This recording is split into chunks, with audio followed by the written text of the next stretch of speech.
नमस्कार। आकाशवाणी चंडीगढ़ से प्रादेशिक समाचारों के साथ मैं आशुतोष।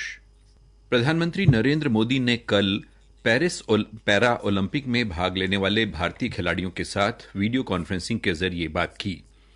पेरिस पैरा ओलंपिक इस महीने की 28 तारीख से शुरू हो रहे हैं। इस दौरान श्री मोदी ने कहा कि पेरिस जाने वाले खिलाड़ी भारत के ध्वजवाहक की तरह जा रहे हैं। उन्होंने कहा कि ये यात्रा उनके जीवन और उनके खेलों के लिए अत्यधिक महत्वपूर्ण है। प्रधानमंत्री ने कहा कि ये यात्रा देश के लिए भी उतनी ही महत्वपूर्ण है। श्री मोदी ने कहा कि भारत का गौरव पेरिस में खिलाड़ियों की उपलब्धियों से जुड़ा हुआ है और 140 करोड़ भारतीय इन खिलाड़ियों को आशीर्वाद दे रहे हैं। खेल मंत्री मनसुख मांडविया ने कहा कि इस बार पैरालंपिक में भारत अब तक का अपना सबसे बड़ा दल भेज रहा है। उन्होंने बताया कि पैरालंपिक 2024 में 84 खिलाड़ी भारत का प्रतिनिधित्व करेंगे। उन्होंने कहा कि पैरालंपिक में इस बार 50% से ज्यादा भारतीय खिलाड़ी पहली बार भाग ले रहे हैं। केंद्रीय स्वास्थ्य मंत्रालय ने अस्पतालों में सुरक्षा बढ़ाने के लिए केंद्र सरकार के अस्पतालों और संस्थानों के सभी प्रमुखों को पत्र लिखा है। इस पत्र में मंत्रालय ने प्रवेश, निकासी, गलियारे तथा संवेदनशील क्षेत्रों सहित प्रमुख स्थानों पर पर्याप्त संख्या में सीसीटीवी कैमरे लगाने के निर्देश दिए हैं।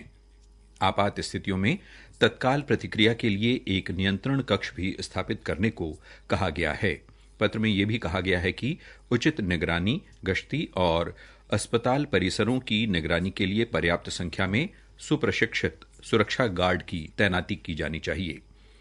मंत्रालय ने बताया कि सभी अस्पतालों को अस्पताल परिसरों में स्वास्थ्य सेवा कर्मचारियों के विरुद्ध हिंसा रोकने के लिए राज्यों को सजा का प्रावधान करने को भी कहा गया है। इसके अतिरिक्त अस्पताल के सभी कर्मचारियों को सुरक्षा खतरों से निपटने के लिए प्रशिक्षित किया जाना चाहिए। विशेष रूप से महिला स्वास्थ्य सेवा कर्मियों के कार्यक्षेत्रों, पार्किंग क्षेत्र और प्रवेश द्वार पर उचित प्रकाश व्यवस्था की जानी चाहिए। भारतीय रिजर्व बैंक आरबीआई ने कदाचार को रोकने और निवेशकों के हितों को सुरक्षित करने के लिए नए दिशा निर्देश जारी किए हैं।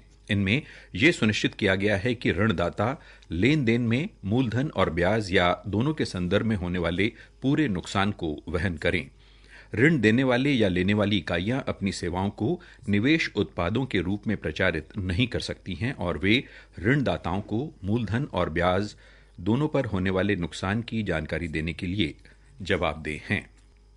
भारतीय जनता पार्टी के प्रदेश अध्यक्ष मोहन लाल बडौली ने विधानसभा चुनाव के लिए कल एक घोषणा पत्र समिति चयनित की। इस समिति का अध्यक्ष पार्टी के राष्ट्रीय सचिव ओम प्रकाश धनखड़ को बनाया गया है।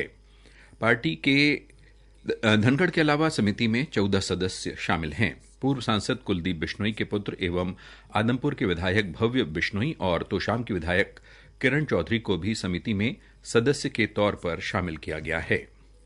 कांग्रेस की हरियाणा मांगे हिसाब यात्रा कल अंबाला छावनी पहुंची। इस दौरान कांग्रेस सांसद दीपेंद्र हुड्डा ने पदयात्रा में पहुंच कार्यकर्ताओं में जोश भरते हुए कहा कि आज प्रदेश का जन जन सत्तारूढ़ सरकार से विकास का हिसाब मांग रहा है।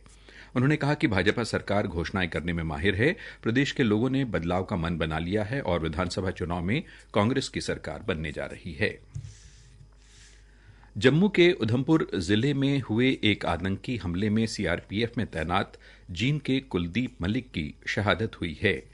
कुलदीप मलिक के दोनों बेटों में से एक सेना में तो दूसरा आरपीएफ में है। 54 वर्षीय कुलदीप मलिक सीआरपीएफ में इंस्पेक्टर के पद पर तैनात थे और जींद के निडानी के रहने वाले थे। पिता की शहादत में कुलदीप मलिक के पुत्र कृष्ण ने कहा कि हर रोज कोई न कोई बेटा अपने पिता को खो रहा है, जिसका दुश्मन से बदला लेना चाहिए। केंद्रीय शिक्षा मंत्रालय द्वारा वर्ष 2024 के लिए जारी national institutional ranking framework NIRF में देश के कृषि विश्वविद्यालयों में हरियाणा कृषि विश्वविद्यालय ने तीसरा स्थान प्राप्त किया है। कुलपति प्रोफेसर बीआर कंबोज ने कहा कि ये उपलब्धि विश्वविद्यालय के शिक्षक, गैर शिक्षक कर्मचारियों तथा विद्यार्थियों की प्रतिभा व किसानों की मेहनत का परिणाम है। इसके साथ ही प्रादेशिक समाचार समाप्त हुए।